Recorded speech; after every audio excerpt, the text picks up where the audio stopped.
¿cómo andan? Bendiciones. Hoy estamos para un nuevo comienzo en la cual vamos a empezar ya con los profetas menores.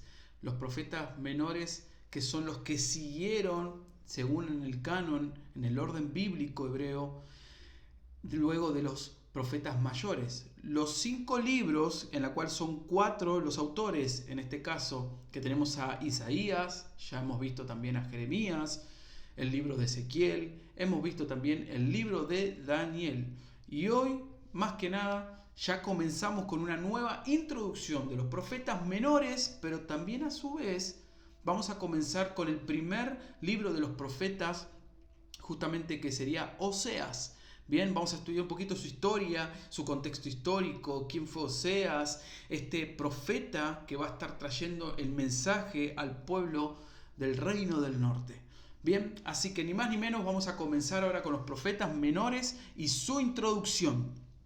Los últimos libros del Antiguo Testamento son los que vamos a estar viendo ahora. Como comenzamos al principio y refrescando un poquito, estuvimos con los Pentateuco, o el Pentateuco mejor dicho, los primeros 5 libros escritos por el gran libertador de Egipto, Moisés. Luego de eso vinieron los libros históricos, en este caso, y luego de los 12 libros históricos, los libros sapienciales.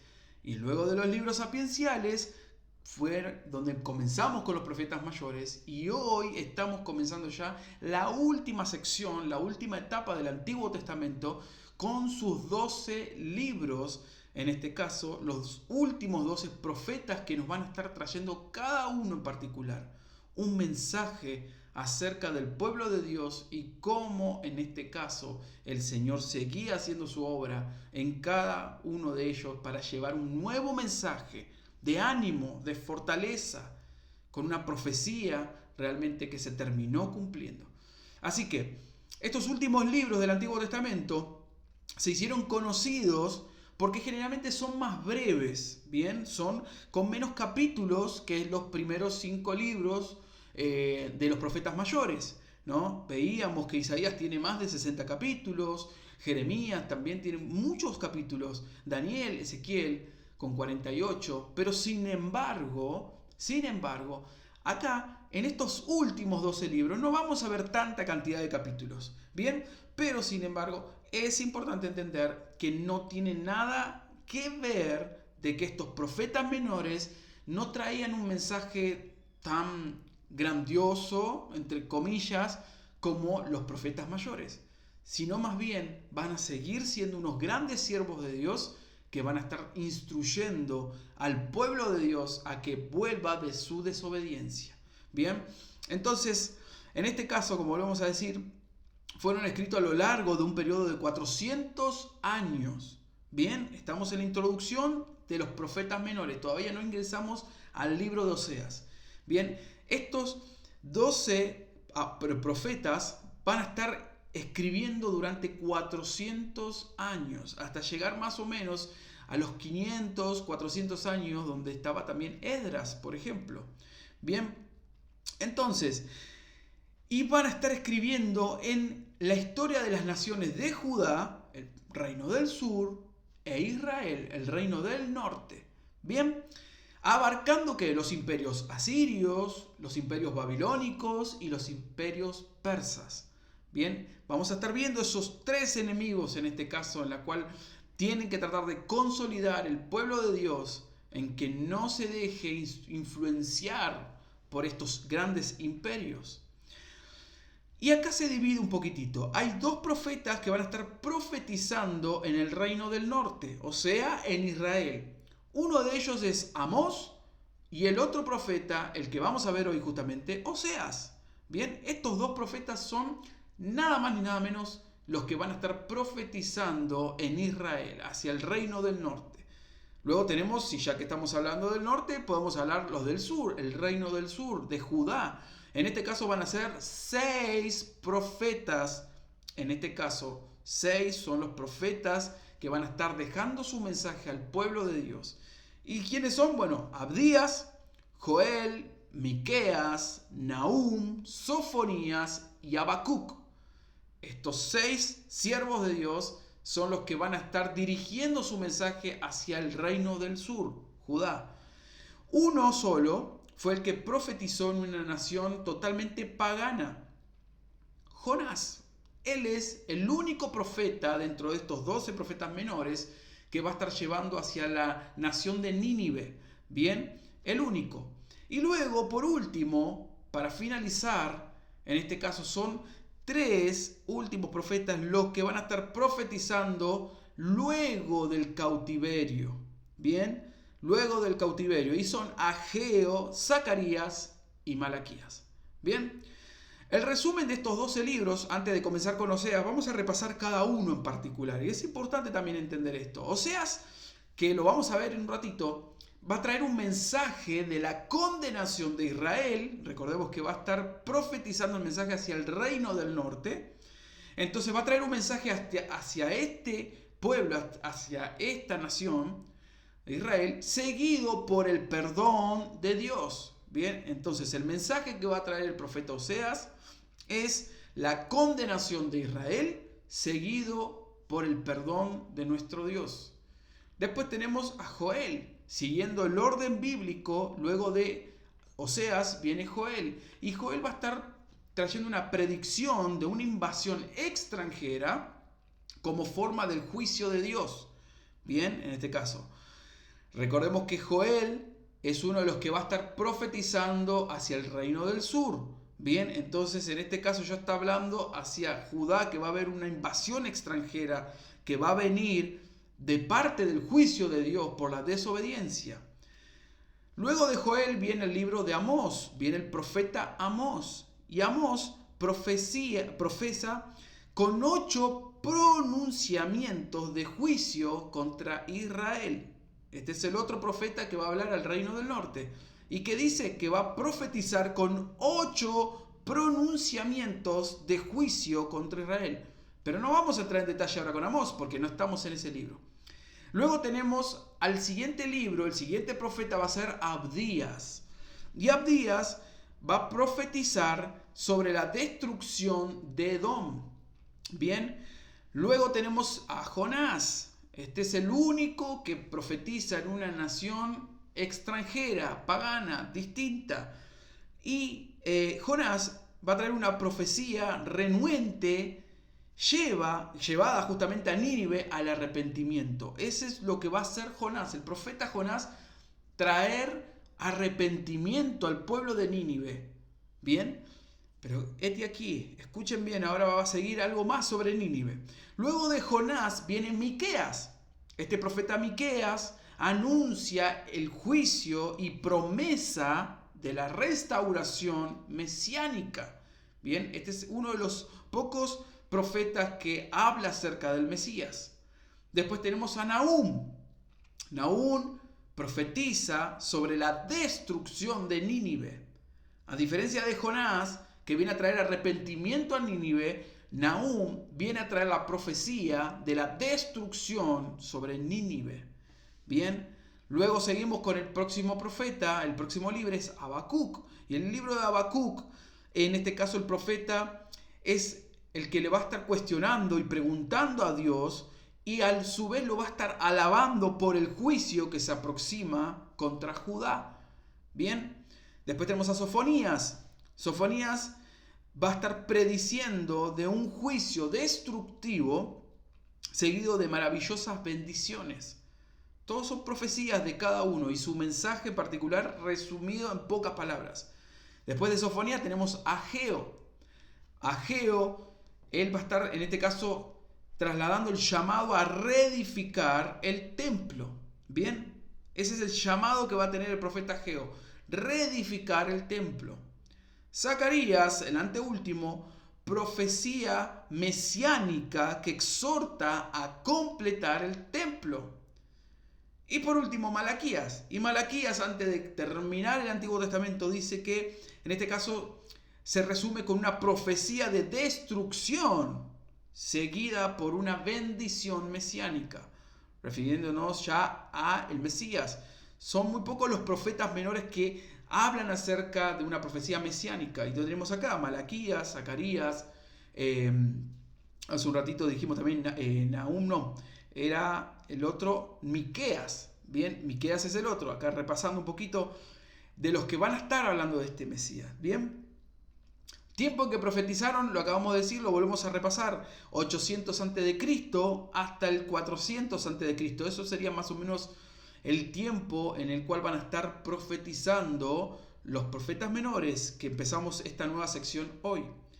Bien, y ahora sí vamos a comenzar con el libro de Oseas.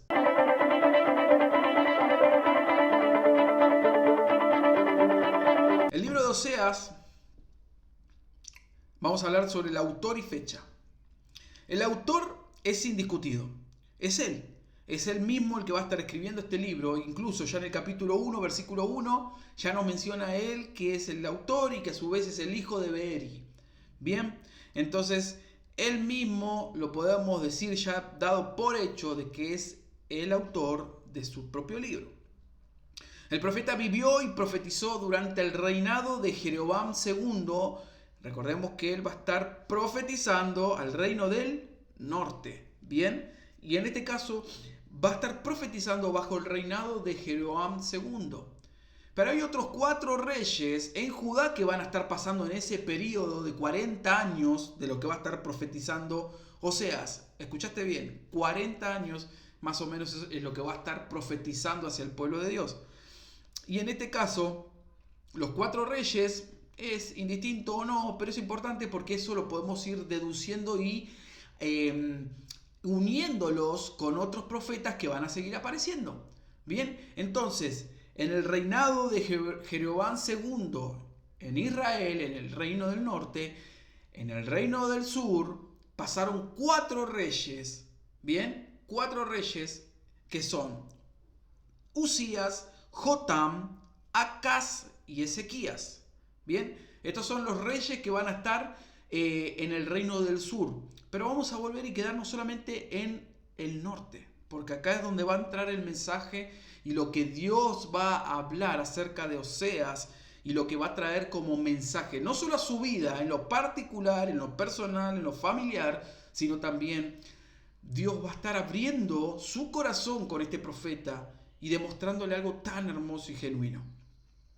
Como lo vamos a decir, aproximadamente unos 40 años es donde va a estar profetizando Oseas, y que sería más o menos alrededor de 750, 755 a.C. hasta la fecha de 715 a.C. Bien, la palabra clave que se va a usar para este libro va a ser el fiel amor de Dios hacia Israel.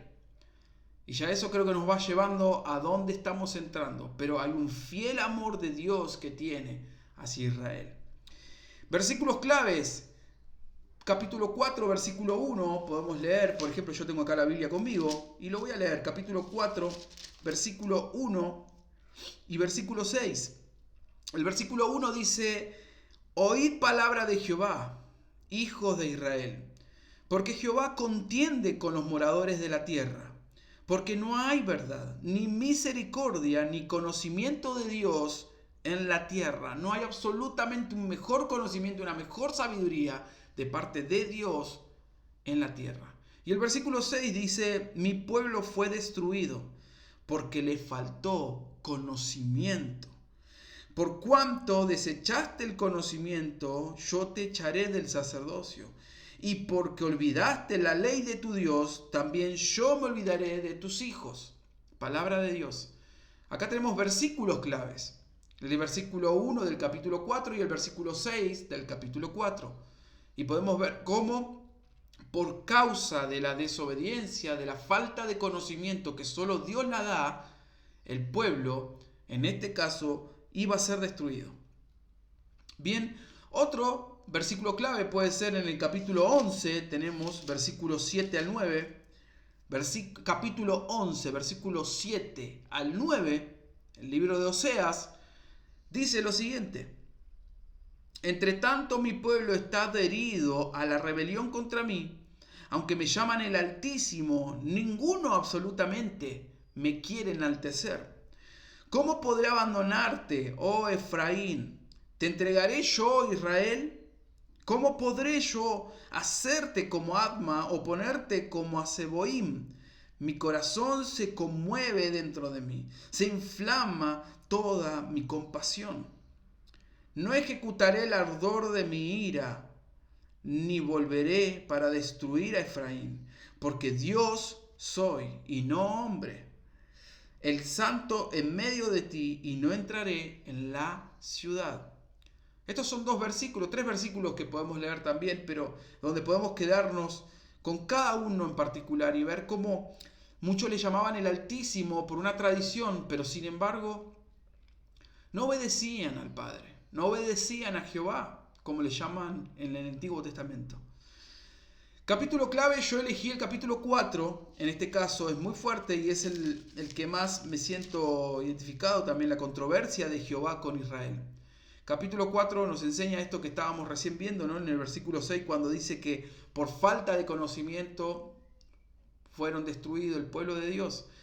La nación de Israel ha dejado el conocimiento de la verdad y ha seguido el camino idólatra de sus vecinos paganos. Eso es lo que ha pasado.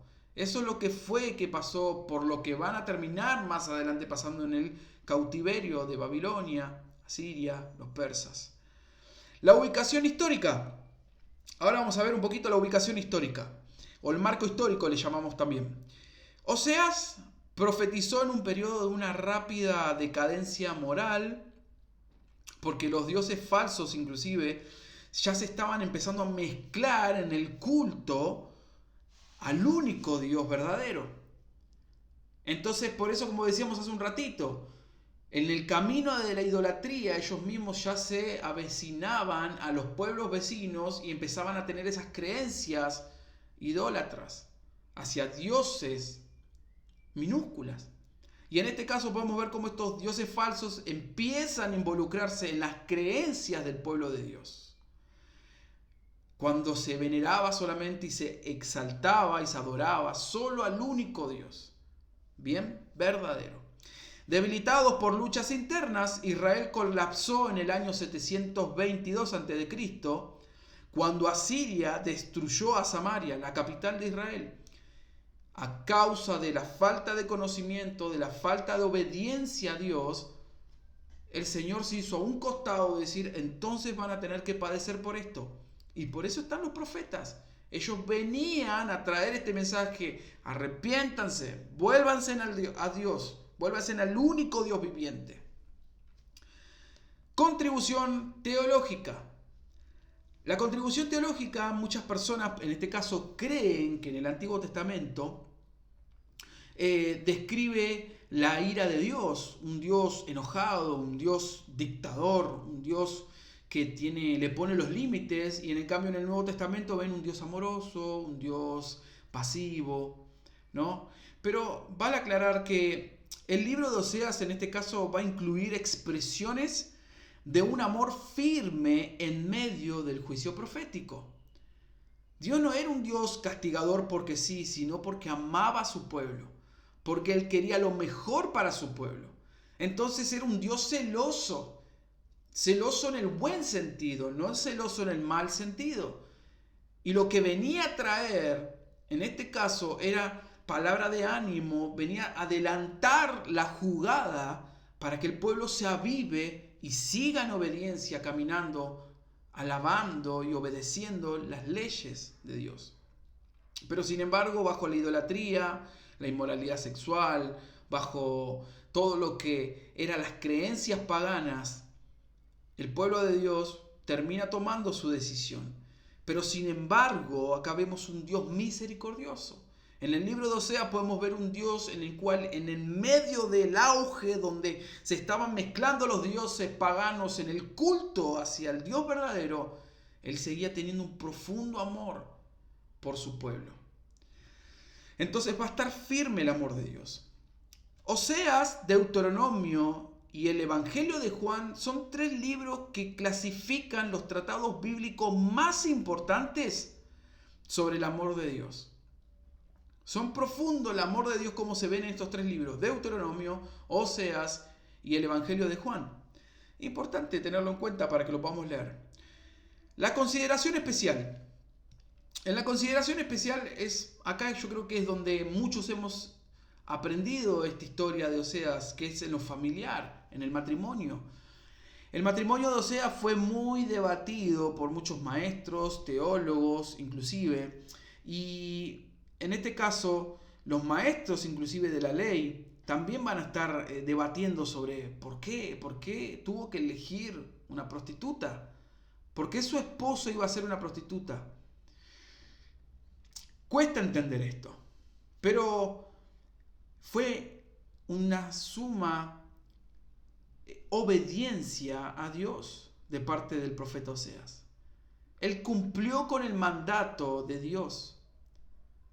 Dios estipuló y puso en su corazón, en su vida, de que se tenía que casar con Gomer, una prostituta. Y que de hecho no solo era casarse con ella, sino que también le iba a engendrar 3 hijos, en la cual esos 3 hijos tenían sus nombres, claro, y su significado. Miren este dato no menor. Él, en este caso, obedeció ante el mandato de Dios, casarse con ella. Y de esta manera, por medio de su vida tormentosa, Oseas podría presentar un cuadro llamativo del dolor en el corazón de Dios debido al adulterio de su pueblo del pacto.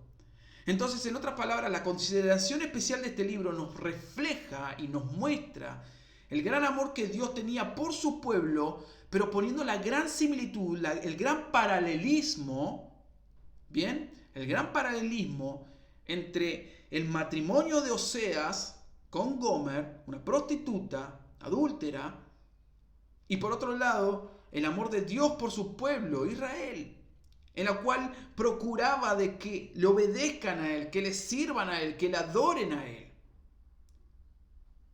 ¿Y qué paralelismo hay acá? Sigamos entonces.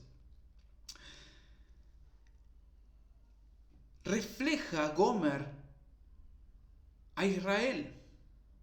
El pueblo de Dios era un pueblo adúltero, un pueblo que iba a seguir obedeciendo a sus sentimientos, a sus emociones.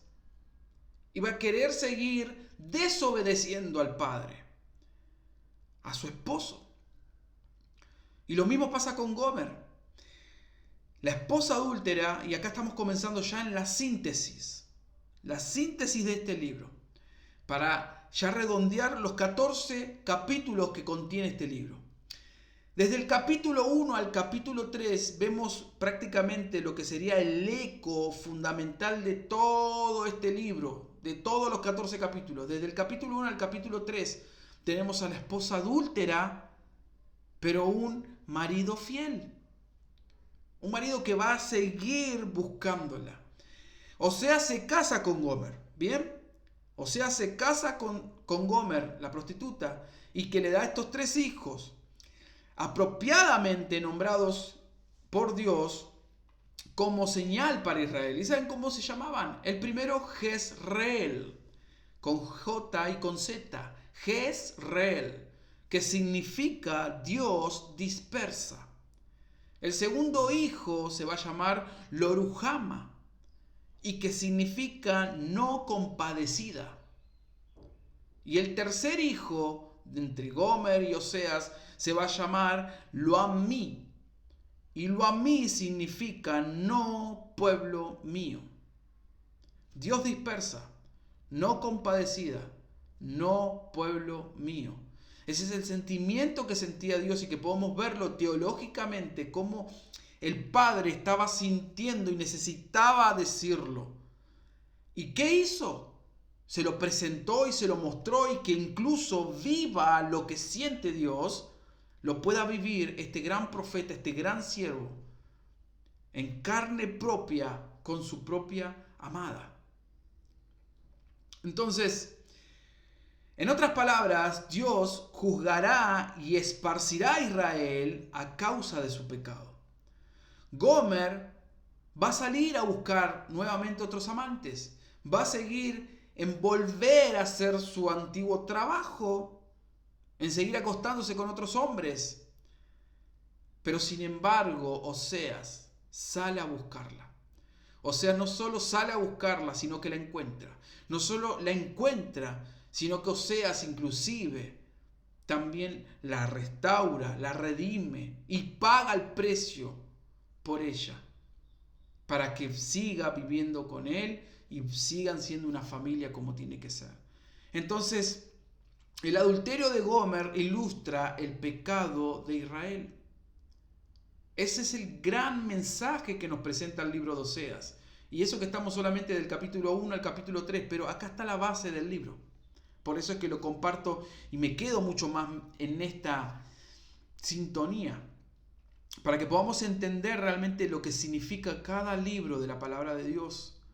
Oseas tiene un gran mensaje y Dios realmente así se identificaba con su pueblo. Por eso a partir del capítulo 4 al capítulo 14, para finalizar este libro, el título es Israel, la adúltera y el Señor fiel.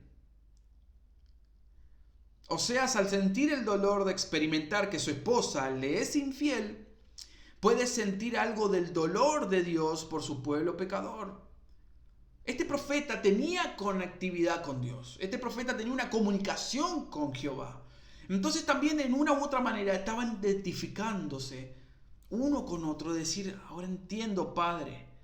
Entiendo lo que sentís y porque yo también estoy destruido lo que hizo mi esposa. Pero sin embargo te estoy entendiendo y así te estás sintiendo vos. Y ese es el mensaje que querés que le comparta al pueblo. Entiende. Y ahí puso manos a la obra. Oseas en predicar al reino del norte.